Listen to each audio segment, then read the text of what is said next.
Hey everyone, and welcome back to the Science and Tech Podcast. I'm Elizabeth. And I'm Peter. It's so good to be back with all of you wonderful tech enthusiasts. Today we are really diving into what promises to be the ultimate flagship showdown of 2025. You know, it's the moment we've all been waiting for, even if we didn't know it yet. That's right, we're talking about the Samsung Galaxy S25 Ultra versus the iPhone 17 Pro. And let me tell you, this isn't just a spec sheet readout. We're going to get a little conversational, a little funny, and maybe just a touch snarky as we pit these two titans against each other. Oh, definitely snarky. We're going to break down everything you need to know about these future superphones, from their fancy designs to what actually matters for you, the everyday user, not just the benchmarks. I mean, come on. So, buckle up. It's going to be a fun one. So, when you look at these two, the S25 Ultra and the iPhone 17 Pro, it's really interesting because Samsung and Apple, they've clearly had totally different ideas about what a super phone in 2025 should actually be. It's like they went to different design schools or something. Yeah, it's not just a subtle difference, is it? They've definitely laid out two very, very distinct visions, and that's what we want to get into. We're not just going to rattle off a list of numbers that mean nothing to anyone. We're going to break down, how these things are built, what they can actually do for you, and honestly, where the real trade-offs are for us, the everyday people actually using these devices. Because who cares about a spec sheet if it doesn't make your life easier or more fun, right? Absolutely. And speaking of how they're built, let's talk about design and materials because this is where the divergence starts right away. Samsung, they're really sticking with that classic, squared note silhouette for the S25 Ultra, but they've jazzed it up with a gently curved grade 5 titanium frame and Gorilla Armor 2 glass. So it's still a tank, but a prettier tank. Right, a tank with really good feng shui. Exactly. And the bezels, they've shrunk them down to a mere 1.4 millimeters on all four sides. Plus, the finishes sound really cool. Silver, midnight, lime, and this eye-catching copper orange. Oh, and of course, it still has the S Pen silo, which, let's be honest, no one else can match that. It's their party trick. Oh yeah, the S Pen. It's look, I can write on my phone. Meanwhile, Apple with the iPhone 17 Pro, they've gone, hold my beer. Or rather, hold my thinner phone. They've got an even thinner 1.2 millimeter border. It's thanks to their new border reduction structure. Oh, fancy. Yeah, super fancy. And the early mock-ups show this hybrid aluminum glass chassis, Ceramic Shield 2.0 up front, and then these fresh new colors, sky blue and a similar copper hue. And the weight? It stays around 230 grams, but they say the softer corners just make it feel smaller in hand. So it's like a magic trick. You pick it up and you're like, wait, this feels lighter even though it's not. It's when you put on those really soft sweatpants that somehow make you feel thinner? Yes, it's the psychological effect. It's is it actually smaller or is it just cuddling your hand better? It's the warm hug of a phone. So speaking of cuddling your hand, let's talk about what's actually on your hand or, what you're staring at all day long, the display. Samsung, oh boy, they've gone big. I mean, really big. We're talking a 6.9-inch dynamic AMOLED 2X LTPO panel. It goes from 1 Hz all the way up to 120 Hz with a peak brightness of 3200 nits. And the resolution, it's a glorious 3120 by 1440 QHD+. So if you want a mobile cinema in your pocket, Samsung kind of here you go, pal. That's pretty wild. It's do you even need a TV at that point? Just hold your phone up? But Apple, they're always about their ProMotion display. And for the iPhone 17 Pro, they've gone with a slightly smaller 6.3-inch ProMotion LTPO screen. It also does the 1 to 120 hertz thing, but it's 3,000 nits peak, so a little less bright, but still blindingly bright, I suppose. Yeah, plenty bright for like blinding squirrels in your backyard. Exactly. But here's where Apple, they claim, they pull ahead. They're all about that best-in-class color accuracy. So even if it's not quite as huge or as high-res on paper, they're like, but it looks real.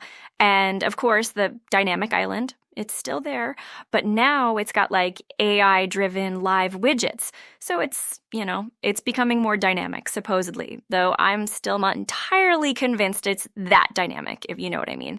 Is it a dilemma? Is it truly dynamic? We'll see. So we've talked about the pretty faces, but what about the brains of these operations? Because that's where the real power lies, right? For Samsung, with the S25 Ultra, they've gone with a custom Snapdragon 8 Elite Gen 4 for Galaxy. Yeah, it's a mouthful. It's like they're trying to win a word count competition. I know, but it's a 3-nanometer chip, and it's got, Orion CPU cores, an Adreno X1 GPU, a Hexagon 990 NPU, all the fancy buzzwords, and it even has an integrated Wi-Fi 7 modem. So it's basically like a tiny supercomputer. And the RAM, oh my goodness, you're looking at 12 or 16 gigabytes of LPDDR6 RAM and up to a terabyte of UFS 4.1 storage. So, plenty of space for all those cat videos and super high-res photos. Yeah, for all your like digital hoarding needs. Now, Apple with their iPhone 17 Pro, they're swimming back with their Apple-designed A19 Pro. Also a second-gen 3-nanometer chip, so, they're playing in the same sandbox there. It's got a 6-core CPU, a 6-cluster GPU with hardware ray tracing, which is pretty neat, and a 32 TOPS neural engine, because everything needs a neural engine now, apparently. And on paper, Apple still kind of holds that single-core crown, which, unless you're a spreadsheet artist trying to run like the most intense Excel macros on your phone, I don't know how much that single-core score really matters for most people. But hey, bragging rights.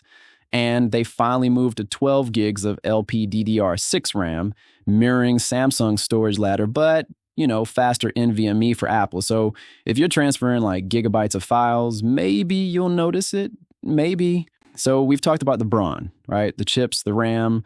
But now let's talk about the brains, or maybe the AI butler that lives inside your phone. Samsung is really pushing this with their Galaxy AI 2.0.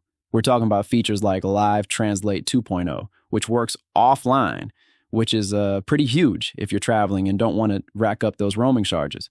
And then there's Note Assist summaries, which honestly sounds like a godsend for anyone who takes terrible notes in meetings. Oh, tell me about it. I need that for my grocery list. Seriously. Did I write down eggs or existential dread?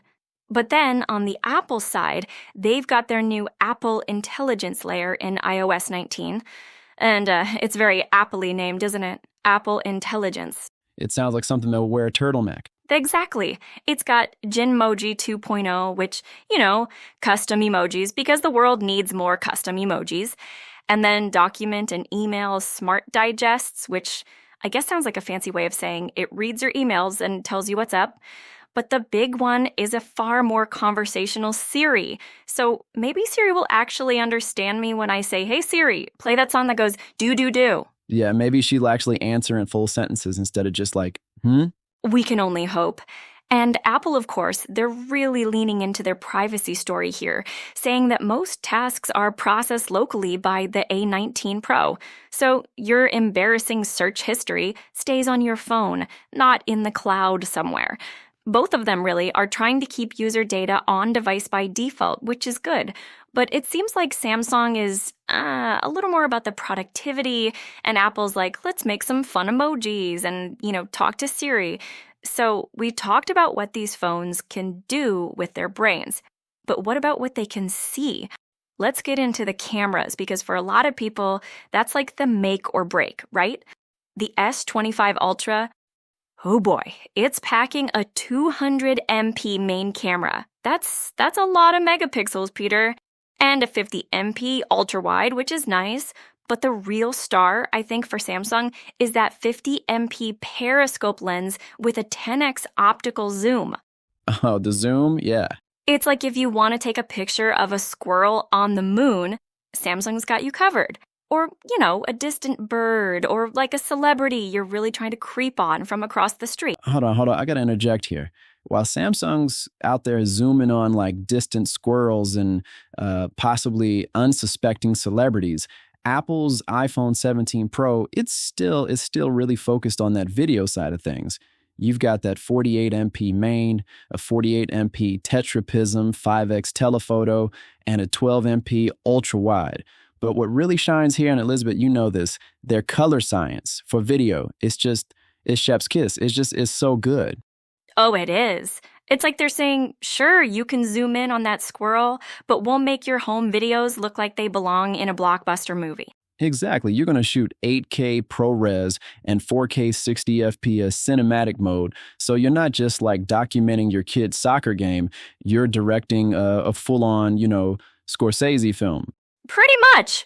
So it's really a tale of two cameras, isn't it? Do you want to capture like the intricate details of a spider from like a mile away? Or do you want to shoot the next viral TikTok dance in cinematic glory? So power, right? This is where Samsung really brings out the big guns. We're talking a hefty 5,500 milliamp hour battery in S25 Ultra. That's like a whole extra season of your favorite show, probably. And then when it does eventually conk out, boom, 65-watt wire charging, like blink and it's full. Yeah, but Peter. While Samsung's playing the bigger is better game with 5,500 milliamps, Apple's got a slightly smaller 4850 milliamp pack in the 17 Pro. And sure, their wired charging is a bit slower at 45 watts. But what I always appreciate about Apple, honestly, is their overnight standby. You leave it on your nightstand at 100% and it's still like 98% in the morning. Samsung, sometimes you wake up and it's like, did a gremlin sneak in here and drain my battery? Fair point on the gremlins, Elizabeth. Apple's still got that 30 watts MagSafe, which is pretty decent, especially now with the vapor chamber cooling, I hear. Samsung's got 25 watts wireless and 15-watt reverse wireless, so you can charge your earbuds off the back of your phone, which is kind of neat for those desperate moments. Yeah, the reverse wireless is super handy. So it's a bit of a marathon versus a sprint, isn't it? Samsung wants you charged up and ready to go super fast and lasting long, while Apple is like, yeah, we're not the fastest, but we'll hold steady for you. Speaking of connections and all that good stuff, let's talk about the actual connecting bits. Both of these phones, bless their little silicon hearts, are jumping into the future with Wi-Fi 7 and next-gen ultra-wideband. So, super fast, super precise connections for whatever it is you're doing. Yeah, the invisible highways of data are getting an upgrade. But here's where they diverge in a pretty interesting way, I think. Samsung, with its S25 Ultra, is going full James Bond with two-way satellite messaging via Iridium. Like if you're stuck on a remote mountain, you can actually text for help back and forth. Whereas Apple, with the iPhone 17 Pro, they're sticking to the unidirectional SOS over Globalstar. So it's like more of a call for help and hope someone hears you kind of deal. It's like one's a walkie-talkie, the other is a flare gun. That's a perfect analogy, Peter. One's a walkie-talkie, the other's a flare gun. I love it. And then let's talk about how you get into these things, right? Biometrics. Samsung is all about that ultrasonic under-display reader. You just kind of touch your screen and poof, you're in. Apple, they're still rolling with Face ID, which, works great. But then there are these whispers, rumors that the 17 Pro might bring back a Touch ID side button. So it's like, do you prefer your phone to stare into your soul or like give it a little caress? Ooh, the soul-staring phone versus the caress. That's a really personal choice, isn't it? I mean, I love the convenience of Face ID, but then you're like trying to unlock your phone when you're lying in bed and it's not quite at the right angle and it's like, who are you? And I'm like, it's me. It's Elizabeth. Just let me check my email. So the Touch ID side button could be a nice little fallback. Yeah. And then with Samsung, you're just like discreetly putting your thumb on the screen under the table. Nobody even knows you're unlocking your phone. With Face ID, you got to like raise it up, give it a little glance, a little nod. It's a whole performance. It's security versus like secret agent mode, really. So when you boil it all down, right, after all this deep diving into specs and fancy features, what it really comes down to is what you're actually doing with your phone, isn't it?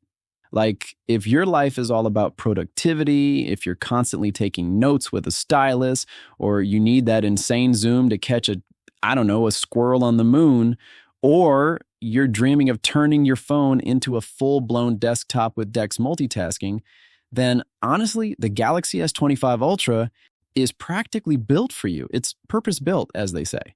Yeah, it really is. It's like, here's your mobile office, go forth and conquer. But then on the flip side, if you're like living and breathing in Final Cut Pro, or you're constantly airdropping memes to your friends, or you just want to FaceTime your grandma in stunning clarity, or if you simply, absolutely, positively want the best point-and-shoot video phone on earth, then the iPhone 17 Pro, it's gonna hold the edge for you. It's the video champion for sure. Definitely. And both of them, they're really cementing this idea that on-device AI is not just a nice to have, it's like the must-have feature for 2025. Exactly. But, neither of them are like perfect angels. Samsung, for all its power and features, it still feels like it's fighting a little bit of, bloatware. Like, sometimes you're just navigating through it and you're like, do I really need this app for that? It's like a really, really well-stocked pantry that has a few too many jars of expired pickles. Yeah, the digital equivalent of that drawer everyone has with like old chargers and random keys. And then Apple, bless their hearts, they still seem to be like stubbornly resisting faster charging that Samsung's been doing for ages, and a true optical periscope zoom. It's like they're saying, no, we know best. You'll like it this way. It's the classic Apple move, really. And speaking of ecosystem, just a quick shout out to some of the extra goodies.